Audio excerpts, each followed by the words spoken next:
বাবা, আব্বু, আব্বা, পাপা, ড্যাডি অনেকেই আমরা আমাদের জন্মদাতাকে বিভিন্ন নামে ডেকে থাকি। আমি ডাকতাম আব্বু। আমার আব্বু এমন একজন মানুষ ছিলেন যাকে হারিয়ে ফেলার পর আমি বুঝতে পেরেছি আমার পুরো পৃথিবীটা শূন্য হয়ে গেছে।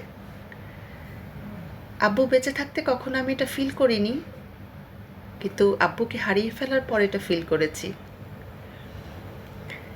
একটা মেয়ের জন্য বা একটা কন্যা সন্তানের জন্য তার বাবার ভূমিকা অপরিসীম।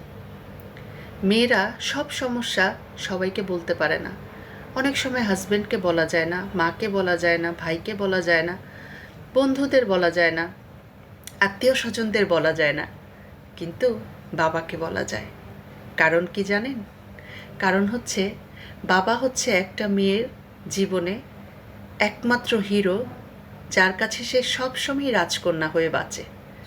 বাবাদের রাজ্য থাকুক বা না থাকুক, বাবাদের রাজকন্যা ঠিকই থাকে। মেয়েরা সবার কাছে অবহেলিত হলেও তার বাবার কাছে থাকে প্রচণ্ড আদরে। তাই একজন মেয়ের জীবনে তার বাবার ভূমিকা বলে শেষ করা যাবে না। যাদের বাবা বেঁচে আছে তারা বাবাকে ভালোবাসুন, বাবাকে জড়িয়ে ধরুন। আপনি যে আপনার বাবাকে ভালোবাসেন সেটা বলুন। একবার চলে গেলে আর আপনি কখনো এটা বলার সুযোগ পাবেন না, বাবা আমি তোমাকে অনেক ভালোবাসি।